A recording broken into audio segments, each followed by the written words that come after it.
الحمدللہ رب العالمین والصلاة والسلام علی سید الانبیاء والمرسلین اعوذ باللہ من الشیطان الرجیم بسم اللہ الرحمن الرحیم۔ اللہ کے نام سے شروع کرتی ہوں جو بہت ہی مہربان اور نہایت ہی رحم کرنے والا ہے۔ روحانی وظائف چینل کی طرف سے تمام ویورز کو السلام علیکم ورحمۃ اللہ وبرکاتہ۔ میں اپنا چینل روحانی وظائف کے ساتھ آج آپ کی خدمت میں سورہ فاتحہ کا بہت ہی مجرب اور اہم ترین وظیفہ لے کر حاضر ہوئی ہوں۔ سورہ فاتحہ پڑھنے سے کیا ہوتا ہے آج میں آپ کو اس وظیفے میں بتاؤں گی۔ آپ کو ہماری ویڈیو شروع سے لے کر آخر تک دیکھنی ہوگی۔ اس ویڈیو کے دیکھنے سے آپ کو پتہ چلے گا کہ سورہ فاتحہ کتنا ہی مجرب عمل ہے جو آج تک آپ نے نہ سنا، نہ دیکھا، نہ جانا۔ سورہ فاتحہ میں وہ چیزیں ہیں جو آج تک آپ کو معلوم نہیں ہوئی۔ جب بھی آپ کو کوئی راستہ نظر نہ آئے، ناممکن کو ممکن بنانے کے لیے، صحت کے لیے، رکی ہوئی شادی کے لیے، ناممکن مسائل کے حل کے لیے، جادو، بندش، جنات، قرضوں کے انبار کو ختم کرنے کے لیے، حالانکہ غرض کوئی بھی مسئلہ ہو، ہر مسئلے کا حل صرف سورہ فاتحہ کے طاقتور عمل میں پایا جاتا ہے۔ سورہ فاتحہ یہ قرآن پاک میں پہلے پارے میں سورت ہے، بہت ہی پیاری اور مجرب ترین سورت ہے۔ اس کا اگر ہم ترجمہ پڑھیں تو ہمیں پتہ چلے گا کہ ہم اللہ تبارک و تعالیٰ کی حمد بیان کر رہے ہیں جو کہ تمام جہانوں کا رب ہے، وہ رحمان ہے، وہ رحیم ہے، وہ یوم جزا کا مالک ہے، اور ہم اسی کی عبادت کرتے ہیں، اسی سے مدد مانگتے ہیں، اور ہم اسے یہ کہتے ہیں کہ ہمیں سیدھے راستے پر چلا، اور چلا ان لوگوں کے راستے پر جس کا تو نے وعدہ فرمایا ہے، نہ کہ جن پر تو نے اپنا غضب نازل فرمایا ہے، اور نہ ہی گمراہوں کے راستے پر۔ تو ہم اپنے رب کی اس صورت میں پاکی بیان کرتے ہیں۔ سورہ فاتحہ دیکھیں یہ کس قدر مبارک صورت ہے کہ اس صورت کو اللہ تبارک و تعالیٰ نے کس قدر مجرب فرمایا ہے کہ نبی پاک علیہ الصلوۃ والسلام نے نماز میں اس صورت کو پڑھا۔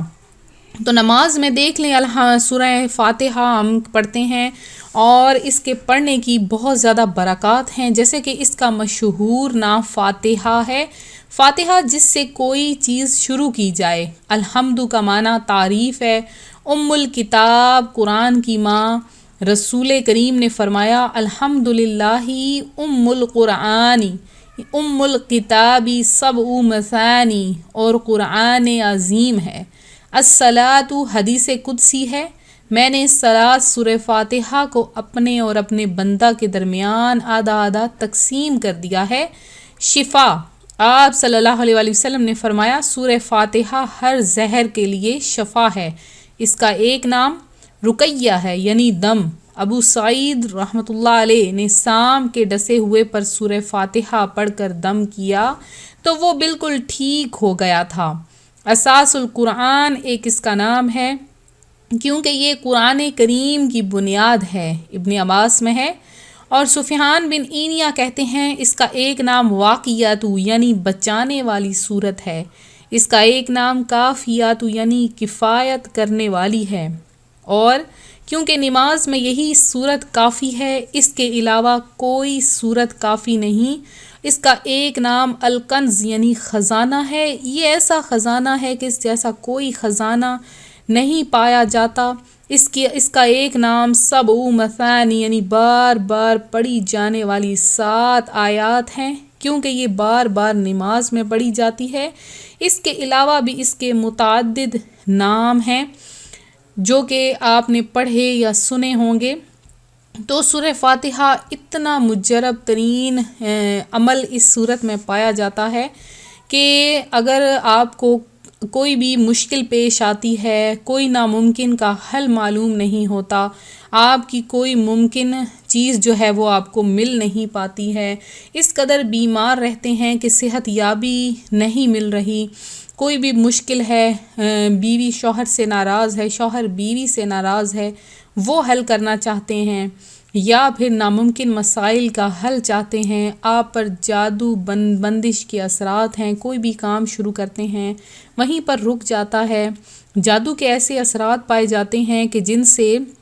آپ ہمیشہ آپ کے سر میں درد رہتا ہے، کوئی کام شروع کرتے ہیں تو کرنے کو دل نہیں کرتا، پڑھائی میں دل نہیں لگتا، یا خواب میں کو برے جنات وغیرہ نظر آتے ہیں،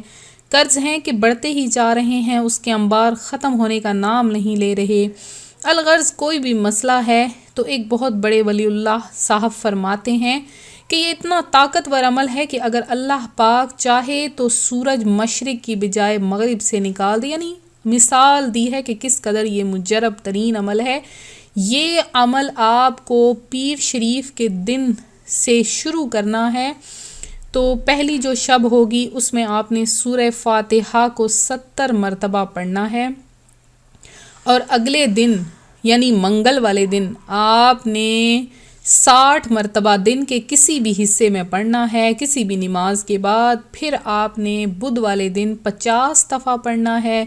پھر آپ نے 40، پھر 30، پھر 20، اور آخری دن آپ نے 10 مرتبہ اس کو پڑھنا ہے،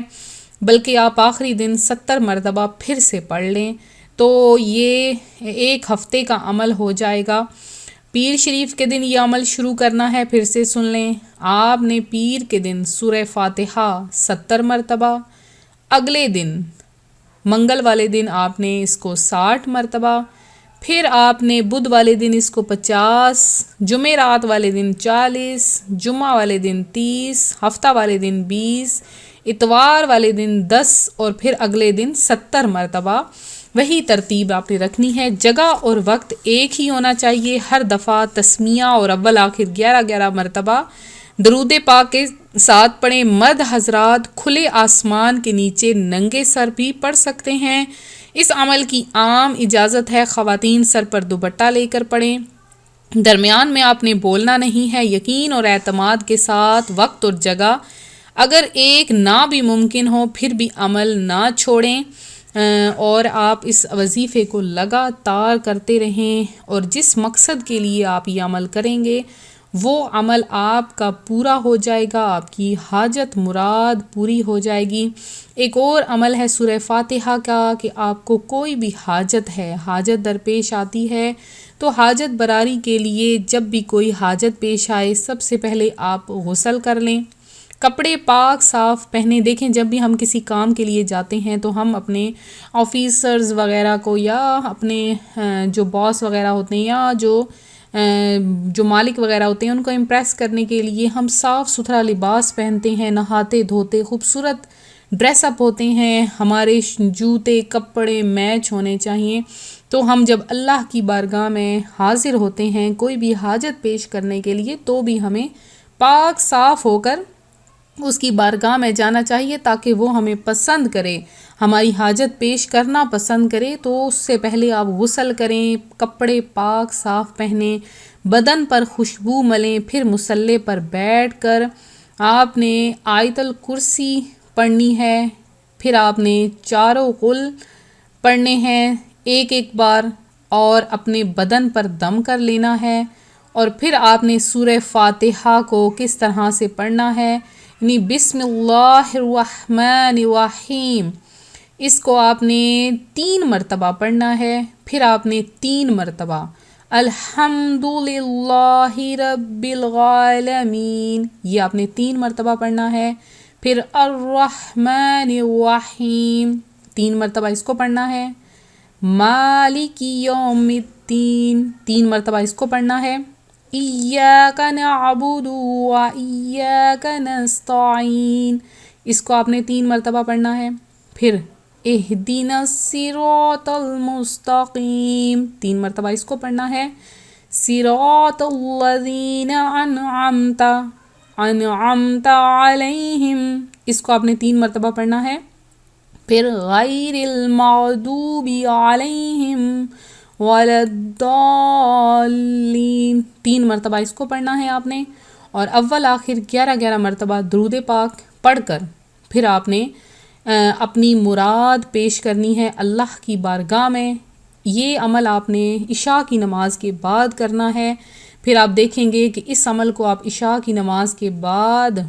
روزانہ اگر کریں گے تو 7 روز میں آپ کی مراد بر آئے گی. اور اسی ترتیب سے اگر آپ ہمیشہ کریں گے تو کوئی ضروریات زندگی میں کبھی کسی دوسرے عمل کی ضرورت نہیں پڑے گی. یہ بہت ہی آسان ترین مجرب ترین وظیفہ ہے، اس کو آپ کریں. اور ہمیں بھی آپ یاد رکھیں گے کہ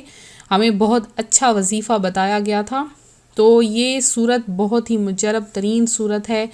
تو آپ نے اس صورت کو پڑھ لینا ہے. سورہ فاتحہ بہت ہی مبارک صورت ہے. تو میں امید کرتی ہوں میرا آج کا یہ روحانی وظیفہ آپ کو پسند آیا ہوگا. اسی طرح سے مزید روحانی وظائف حاصل کرنے کے لیے ہمارا چینل ضرور سبسکرائب کر لیں، بیل آئیکن کا بٹن بھی پریس کر لیں تاکہ جو بھی نئی ویڈیو اپلوڈ ہو آپ تک بآسانی اس کا نوٹیفیکیشن پہنچتا رہے. تو ویورز، آپ سب بہن بھائیوں میں سے جنہوں نے دعا میں حصہ لینا ہے اپنا نام کمنٹ سیشن میں میسج کر دیں. انشاءاللہ تعالی نیکسٹ جمعۃ المبارک کے دن خصوصی دعا کا اہتمام کروایا جائے گا. تو آج تک جن بہنوں بھائیوں نے دعا میں حصہ لیا ہے ان کا نام آج کے اجتماع پاک میں ان کا نام دعا میں شامل کر لیا گیا ہے. تو اللہ تبارک و تعالیٰ سے دعا ہے آپ کی حاجت مراد پوری فرما دے. ملتے ہیں اپنے اگلے وظیفے کے ساتھ. اپنی دعا میں یاد رکھیے گا، اپنا خیال رکھیے گا. فی امان اللہ.